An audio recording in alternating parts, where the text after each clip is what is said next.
Hey, everybody, it's Congressman Jamie Raskin calling out to all my constituents in Maryland's beautiful 8th District, our friends across the Free State, and all our friends across America. It's time for my favorite time of the week, Local Hero, and we get to salute the people who are making life in our community excellent every day. And my local hero this week is a true blue community organizer who has been a public office holder and was instrumental in the great success of No King's Day in Montgomery County, Maryland.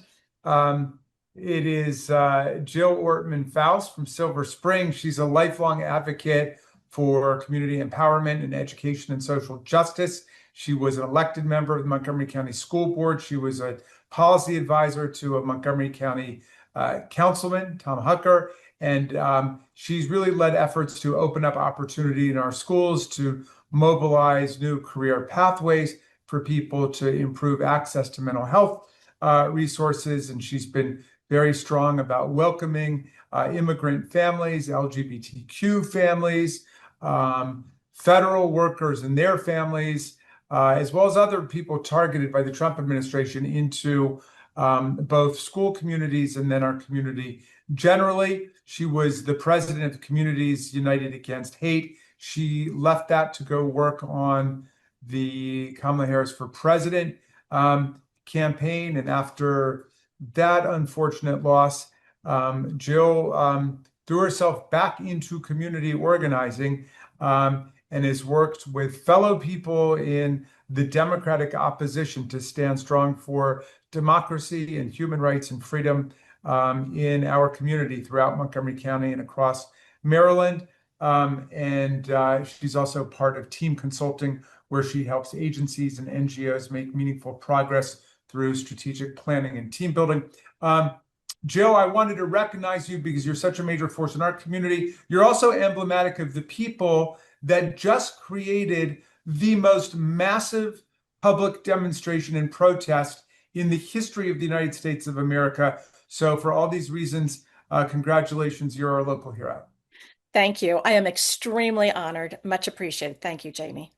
All right, first of all, tell us how you're feeling in the wake of No King's Day in Montgomery County, across our region and across the country. What are your thoughts about this? I think it was a remarkable turnout. I saw it happening in real time as the RSVPs were just going through the roof. The more that Donald Trump and his administration attacked the people who were out there using their voice to speak against this administration's policies, the more they felt like they just had to show up and speak out. And it really drove our numbers up. And when I talked to folks at our rally, and this is the third one that I've done here on Colesville Road here in Silver Spring, and by far the biggest, so many people had not even signed up. We had over 600 people sign up, and so many people said they just decided to come out because they couldn't stay silent. They couldn't let him say this was anti-American. They couldn't let him label these people as terrorists when they care about health care and seniors and kids with disabilities and protection of the environment and our food safety and water quality. And they just had to stand up and say something. And so many people told me this was their first rally. This was the first one that they had been to.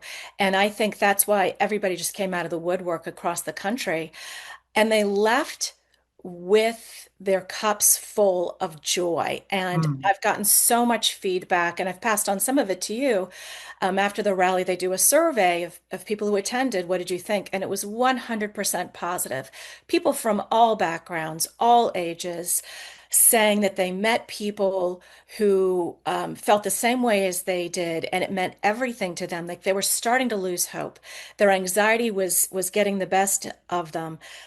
Felicia Kimmel, who started Empowered, a sisterhood that cares here in Montgomery County, in response to this administration, so many new organizations have been started because of this, said to me, action absorbs anxiety. And it's true.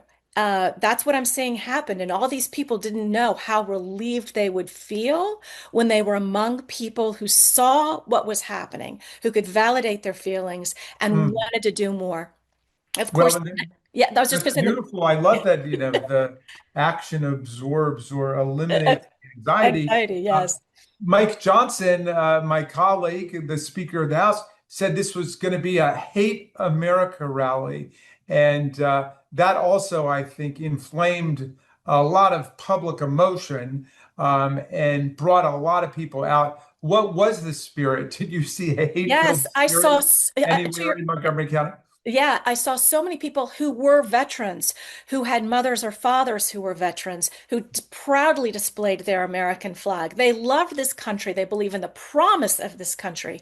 They know we can do better, and they were here speaking out to support it. Their signs told the story,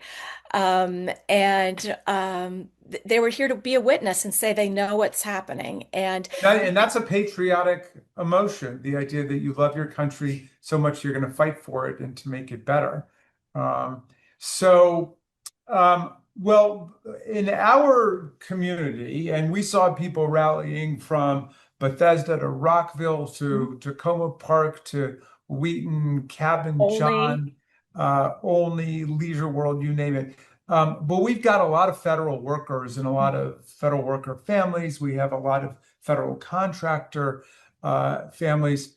And I know there were some at the protest that you organized. It's been a very tough time for them. And also, healthcare is directly under assault. And, we're trying to reopen the government and to reopen healthcare in America. And I wonder, how you can explain how like so many of our families are like directly besieged and under assault, and yet a lot of them are out there organizing and working and getting other people involved. It's an amazing thing to see, isn't it? It's absolutely amazing. And even though they're being directly impacted, and one of the things I was going to say is that everybody needs to make sure that they do that next step after they attend this rally.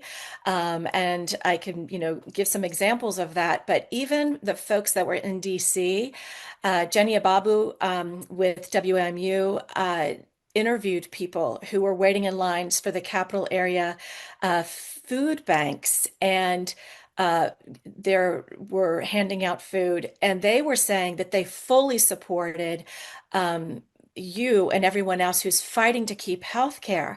Like, even if they felt that they were in jeopardy, they knew that that healthcare was not just important for them, but it was important for everyone. And it's a big reason they became federal employees. They believe in the greater good. They believe in public service. They believe in humanity and taking care of, everyone across our country. And that's what I saw on at our rally as well. They want you all to keep up the good fight. Um, Yeah. and to your point about our federal employees, as you know, we've got about 270,000 employees, federal employees in Montgomery and Maryland, and there's about as many contractors. And at the beginning of all of this, they were most concerned for the work, and that's why we started our website for resources, because they were concerned about how the dismantling of these agencies was directly impacting the people across this country and putting them in jeopardy. So where are we going to go from here? I mean, I had the very distinct sense from going to some different rallies and being with people. And, I headed up to Philadelphia. They'd invited me to give the keynote speech up there.